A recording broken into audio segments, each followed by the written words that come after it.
Bonjour les amis, ceux qui veulent, ces franco-africains, que j'aille au combat politique, je suis disponible.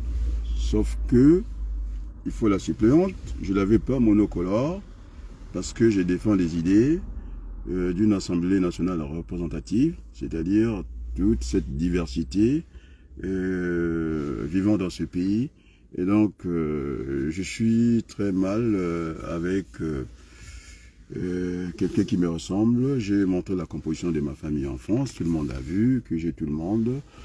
Et donc, le brassage, c'est l'avenir d'un continent aussi, c'est l'avenir d'un pays. Donc, comme disait le ministre Colombe, ancien maire de Lyon, il ne fallait pas voir les Français face à face et côte à côte. Donc la race pure n'existe pas. Depuis que l'homme est sur Terre, il y a eu des mouvements, de brassage, de population. Et donc, aller pêcher là-dedans, donc ça ne m'intéresse pas. Et donc, vous les franco-africains, effectivement, il y a une nouvelle page de l'histoire à construire avec la France, parce que nous sommes les Français d'origine africaine. C'est le cas de aussi celui qui est dans toutes les sauces, Manuel Valls. Et donc, il ne faut pas qu'on nous regarde sous cette optique-là. C'est ça qui me gêne le plus. Acré, qui est le candidat qui a plus mené campagne et qui ne s'est pas trompé d'un iota. Maintenant, la politique, moi, je crois que c'est une chance. On ne peut pas s'improviser comme ça. Les gens, dès qu'ils ont entendu la cohabitation, moi, j'étais parmi ces acteurs-là et qui avaient cette idée en tête. Je savais que ça va être très dur au niveau de l'élection présidentielle. Par le changement de repère, on passait toujours par l'origine. Qu'est-ce qu'il fallait faire? Il fallait penser cette cohabitation. La cohabitation, j'ai rappelé avec insistance, parce que les Français, ils ne savent pas ce qu'ils veulent. Maintenant, quand on y va avec des métaphores, ça a donné l'élection, en tout cas de Emmanuel Macron, que les Français regrettent en si peu de temps que 57% désapprouvés l'élection, en tout cas d'Emmanuel Macron. En tout cas, il a été élu. Moi, ce que je sais. Maintenant, l'esprit de la Ve République l'a construit un équilibre. Il faut aussi féliciter de ce côté-là. C'est Lionel Jospin qui va changer, en tout cas, l'ordre présidentiel, c'est-à-dire qu'on appelle le calendrier politique. Il avait, lorsqu'il avait la majorité à l'Assemblée nationale, il avait inversé, en tout cas, le calendrier politique. Il fallait commencer par la présidentielle pour que les Français donnent la majorité au président qui vient d'être élu. Maintenant, s'ils en tombent dans l'autre cas, et que les élections législatives, puisqu'il y a 3 blocs, bloc La République en marche, vous avez le bloc du Front National, vous avez le bloc de l'Union populaire.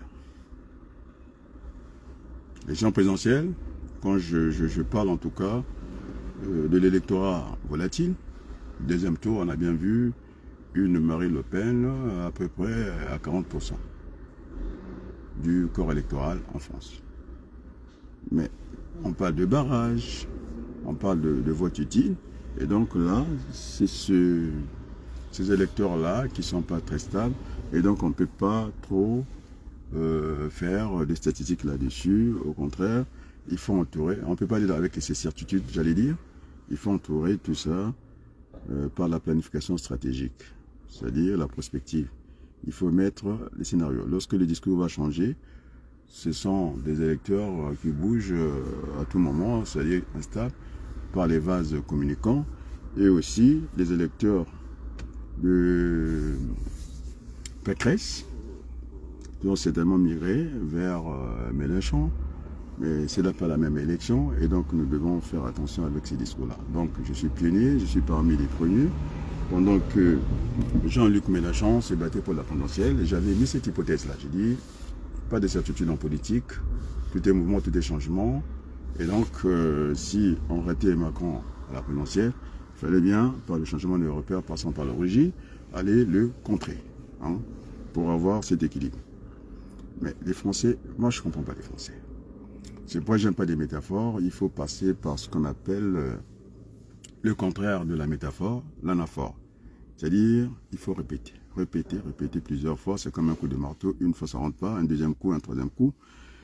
Sur la pointe, ça finira par rentrer. Donc c'est comme ça qu'il faut parler au Français. Là, c'est déjà un regret, alors que le président n'a pas encore démarré son mandat.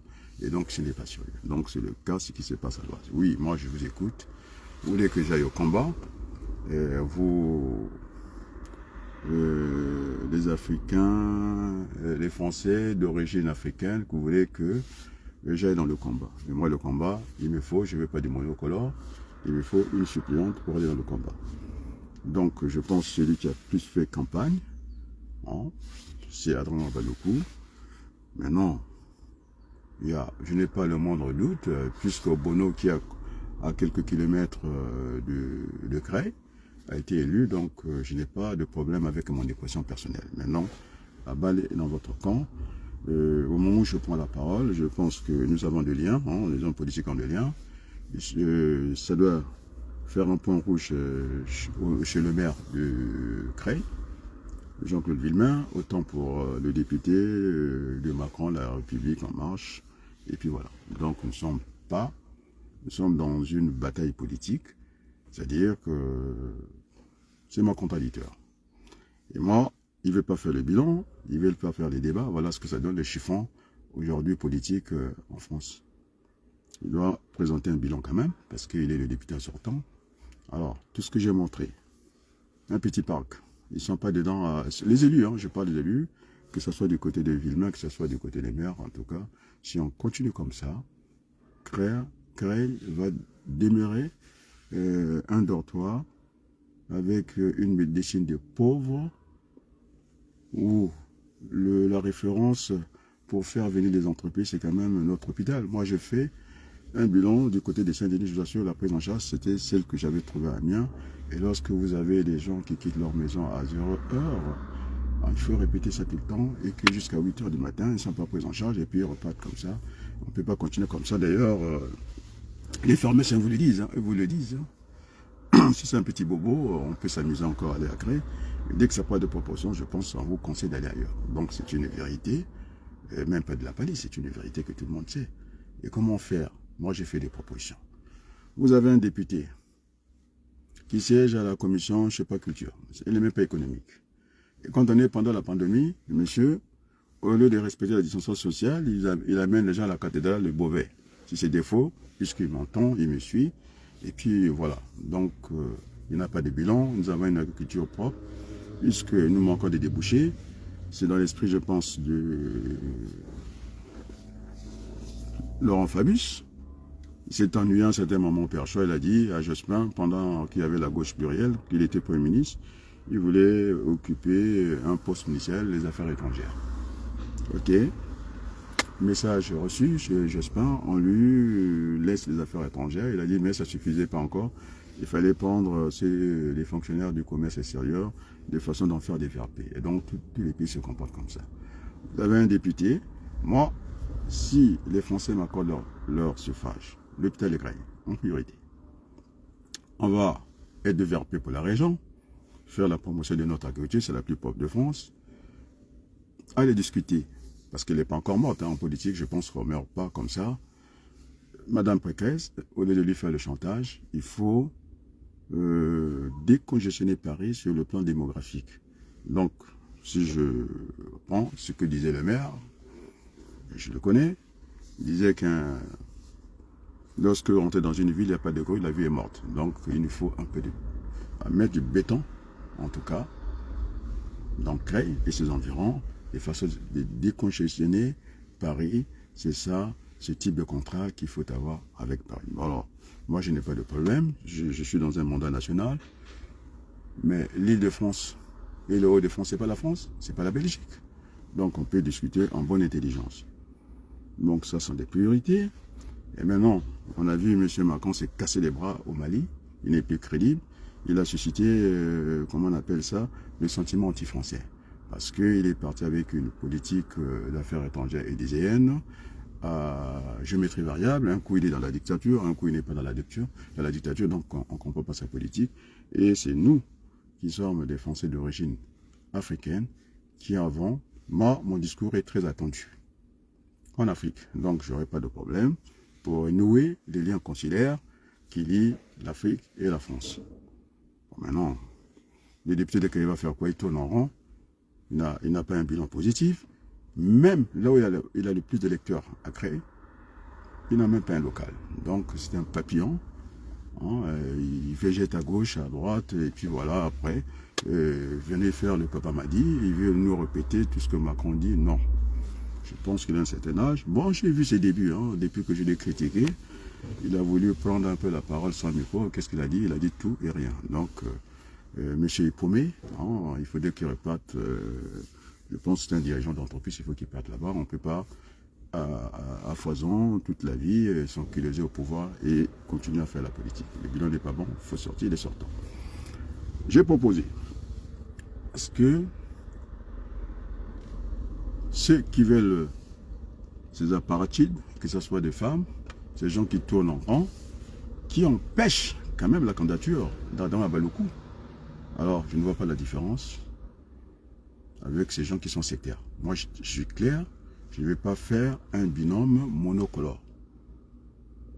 Je ne vais pas en faire dans ma famille. Je l'ai montré. Il n'y a pas que les gens qui me ressemblent, il y a tout ce que j'ai pu vous montrer. Et donc, les gens le créent. La France Insoumise qui a peur du parachutage parce que nous avons la possibilité de s'inscrire avant la campagne officielle et on peut parachuter. C'est comme ça que les choses se présentent de l'autre côté. Bon, je pense que Sylvie, qui est en tout cas une candidate, membre du conseil municipal de Creil, a bien indiqué que ceux qui ont voté Macron, il ne faut pas qu'ils comptent, et ceux qui ont voté Marine Le Pen. Et c'est mon cas. Je ne me suis pas pour cette élection parce que je ne voulais pas prendre les responsabilités. Et donc, on ira chercher dans cet électorat de Sylvie. Et donc, Adrien Balokou a toutes les chances. Effectivement, on ne vient pas dans une élection pour faire de la figuration. Non, les gens me connaissent. Les gens, la plupart des gens qui sont des locaux de la France insoumise, ils ne sont pas connus. Ça, c'est la vérité. Ils ne sont pas connus. Moi, je suis connu dans l'Oise Abdo. On m'a vu circuler dans toute la France, aller soutenir mes amis, même si des fois, ils pouvaient être de l'autre côté. Alors, je suis connu pour ça. Et notre région a besoin d'un rayonnement. Je vous assure, l'élection d'Adrien Balokou, ça sera un tremblement de terre à créer. Et ça va ouvrir beaucoup de portes. Et vous avez toute l'Afrique qui sera à disposition et que nous allons faire des business là-bas. Mais alors, il va apporter quoi? Hein, Pascal Bois, il m'entend, il va apporter quoi? Il n'a rien apporté. C'est un monsieur qui se balade. Et puis voilà quoi. Bon, maintenant, il m'a montré qu'il avait beaucoup de monde autour de lui. Mais en tout cas, les Français commencent à douter de l'élection du président avant qu'il ne commence son mandat. Donc, il n'est jamais trop tard de bien faire. Moi, je demande en tout cas à Jean-Luc Mélenchon de prendre le modèle, sinon la veste de Lionel Jospin, avec les mariés Georges Buffet. Il y avait des gens de combat d'Alice qui n'ont jamais fait partie du gouvernement, de commencer à circuler dans les circonscriptions. C'est comme ça que ça se passe. Il faut éviter cet esprit d'hégémonie, parce qu'on a bien compris, il n'y a que des vases communicants dans l'élection qu'il y a eu, du premier tour, l'élection présidentielle à Valire. Et donc, il faut avoir un discours clair. Et les gens, n'est pas improviser des candidats, n'est pas trop parachuter des candidats, parce que la connaissance, en tout cas, du terrain est une bonne chose. Moi, je suis connu à Creil, je suis connu dans l'Oise, tout le monde me connaît, et là, la presse et tout. Et donc, on ne peut pas improviser des candidats comme ça. En plus, qui ne savent même pas qu'est-ce que la cohabitation. Ils n'en ont jamais parlé, alors que je suis celui parmi les premiers, avant Jean-Luc Mélenchon. Que ça soit bien clair, les vidéos existent. Je suis économiste de formation, statisticien. Je savais que si nous allons avec les certitudes, on risque de perdre la face. Et donc, il fallait entourer cette certitude par le plan A et B. C'est ce que j'avais évoqué. Donc, on n'y va pas comme ça en cohabitation. Il y a aussi le président aussi le pouvoir de dissolution. Après, je pense, après 2 ans, lorsqu'il va consulter le Premier ministre, les présidents des parlements, et bien ça y est, le tour est fait, on peut casser. En tout cas, on peut dissoudre l'Assemblée nationale. Donc, c'est pas un petit jeu comme ça. On ne nomme pas, non, on va pas élire un Premier ministre, non. Le Premier ministre sera nommé par le président de la République sur le bloc qui sera relativement en tête. Ça se passera comme ça c'est l'esprit de la 5e République. Donc, c'est le président qui a toujours le pouvoir de nomination. Mais non, si Hazard, tel qu'il est en train de faire, au lieu de se mettre au travail, parce qu'il est déjà élu, il a un gouvernement qui est là, non, il passe son temps à distraire tout le monde, comme d'habitude. Eh bien, maintenant, je vais prendre, je sais pas, un tel Premier ministre, il a commencé par Mélenchon, il a donné, en tout cas, le porte-rebelle du ministre, le Premier ministre que vous voulez. Et moi, je sais que le président n'a pas un programme, sinon tout le monde le saurait. J'avais dit qu'il n'avait pas de programme, il fait des mixtes, quoi. Il mélange, là et là et là. C'est de l'immobilisme, déjà, et puis ce n'est pas sûr. Donc, j'ai bien compris, son père l'a beaucoup félicité, j'ai vu son frère et tout ça, mais la fonction présidentielle n'est pas familiale, je ne pense pas qu'il a eu un très bon bilan, il a tout cassé sur son passage. Quand on demandait, moi, Wabaluku Adrayan, j'ai demandé en tant qu'économiste sérieux, qui a l'habitude de travailler avec des outils mathématiques, et puis aussi de la physique, et puis d'autres domaines dans les sciences. Alors, je n'ai pas été démenti, il n'avait pas été capable de faire la rotation des entreprises. Eh bien, c'était partager l'argent gratuitement aux entreprises, parce que les entreprises de petite taille ne pouvaient... Et puis, à ce moment, l'économie était au repos, hein, causerie, hein, je parle de causerie, au repos. C'est-à-dire, ceux qui ont fait l'économie mathématique avec des physiques, comme Maurice Allais, nous comprenons les choses. Il n'y avait pas de mouvement, on s'est quand même permis de distribuer sans compter. Lorsque vous êtes en crise, cédez l'économie, il y a l'ordre dans la dépense. On ne peut pas faire un budget, en tout cas d'État en commençant par les dépenses, ça sera ce catalogue, un chiffon. C'est ce qu'on a remarqué chez Madame Marine Le Pen, qui était incapable de parler de son programme. On ne fait pas les choses comme ça. Et donc, quand il y a crise, on fait attention aux dépenses, c'est-à-dire l'argent des Français, il faut en tout cas les dépenser avec beaucoup de parcimonie, c'est-à-dire beaucoup d'intelligence.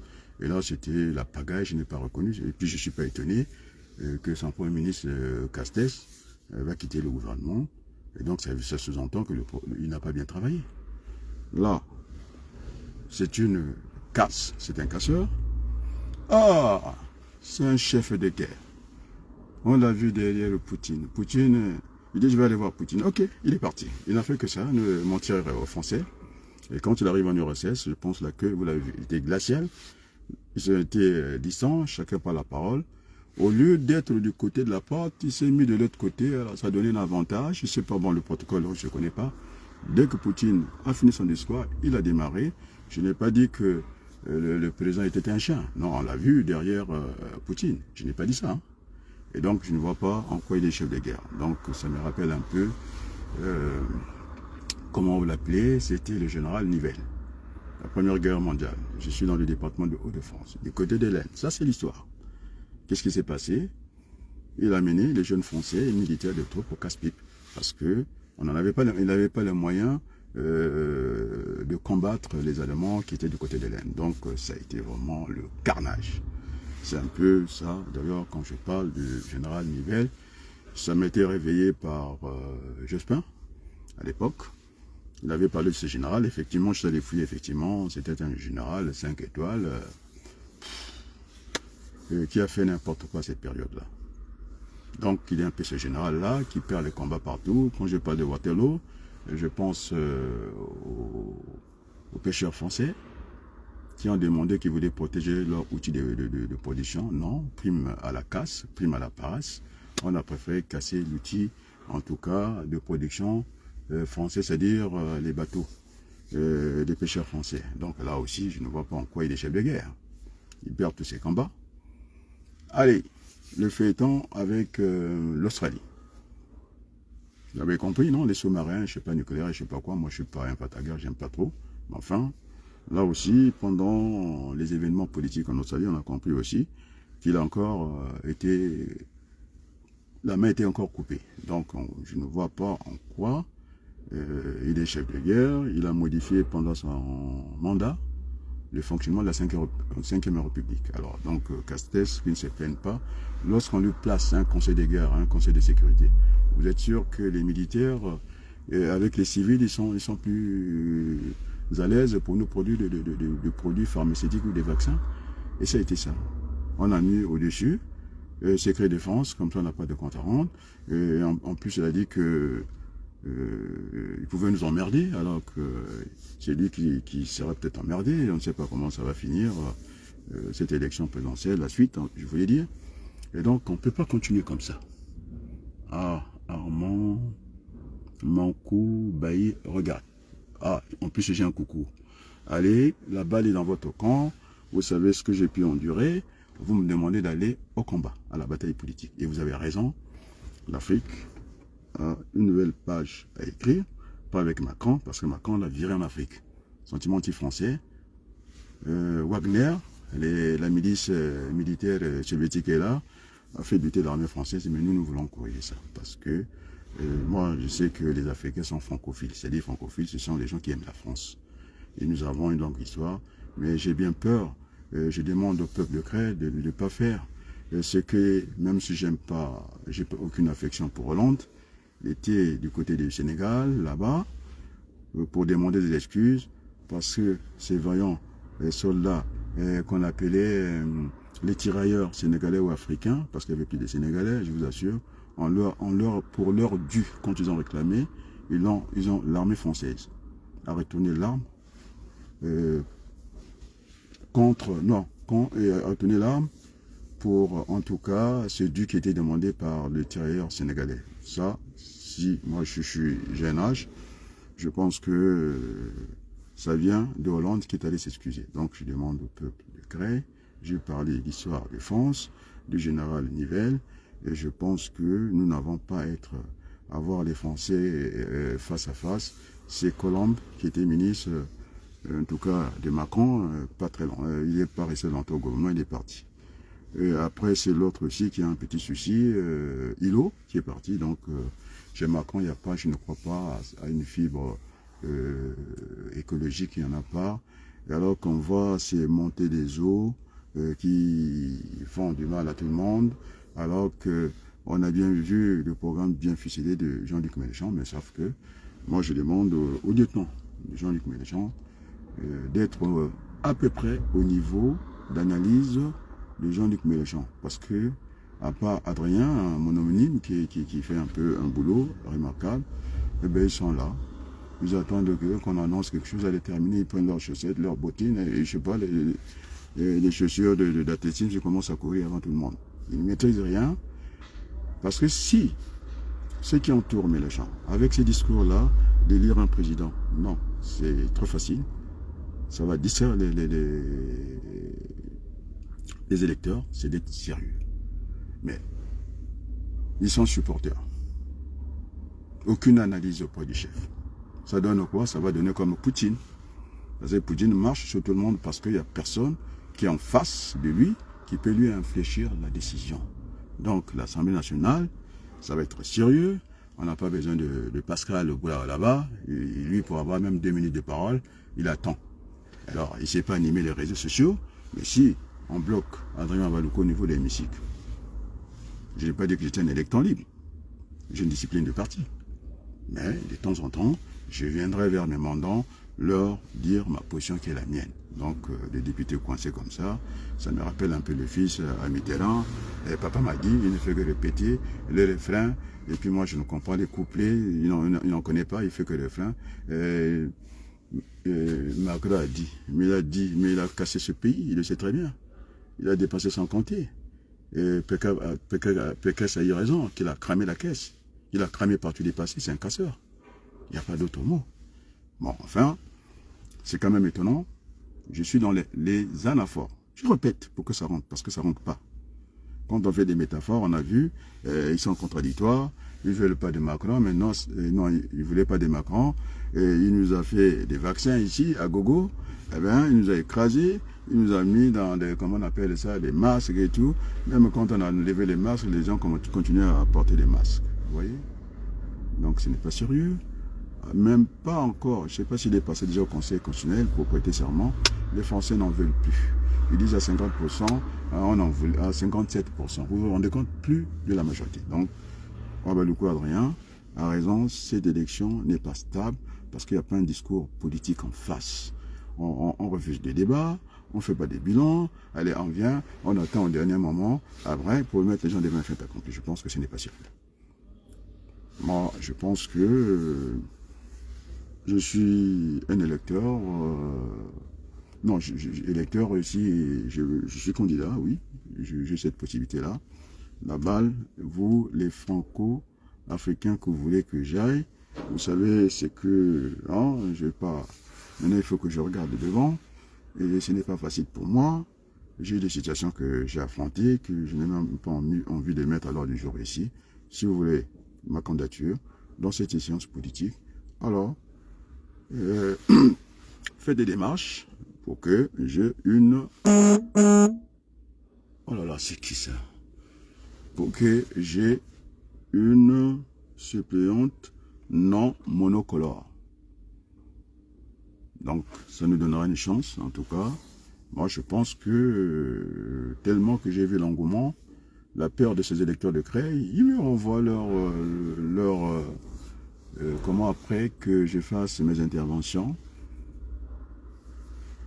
ils me disent que vraiment le message passe, vous avez le courage de ce que vous dites. Alors qu'on sait très bien, moi, quand j'ai critiqué, j'apporte le ressenti que j'ai eu, parce que quand je fais mes interventions, je vais vers les gens discuter. Il y avait très bien un discours propre, gentil, sérieux et tout. Maintenant, ils ont peur du maire, je sais pas s'ils vont demander des services. Moi, j'en ai peut-être demandé. Pendant un temps, rapidement, je n'ai pas eu de réponse. Mais maintenant, ils ont peur de quoi? Les gens qui ne leur servent pas, c'est-à-dire avoir ce syndrome de Scotland, c'est-à-dire avoir l'affection pour les gens qui marchent sur vous. Regardez l'hôpital de Chrétien, chiffon, moi j'étais à Saint-Denis, le contrôle, prise en charge, tout. Je suis allé à 17h, je suis sorti à 20h.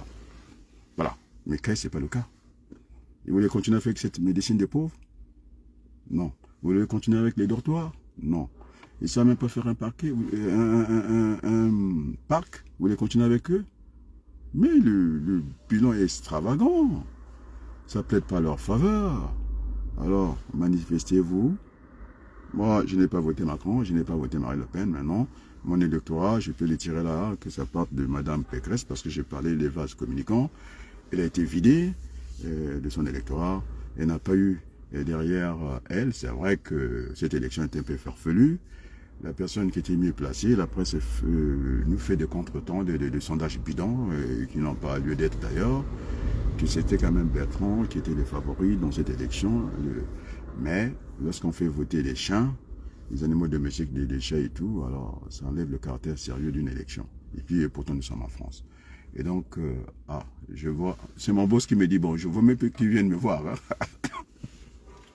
Il est parti pour sa voiture. Moi aussi, je ne saurais tarder.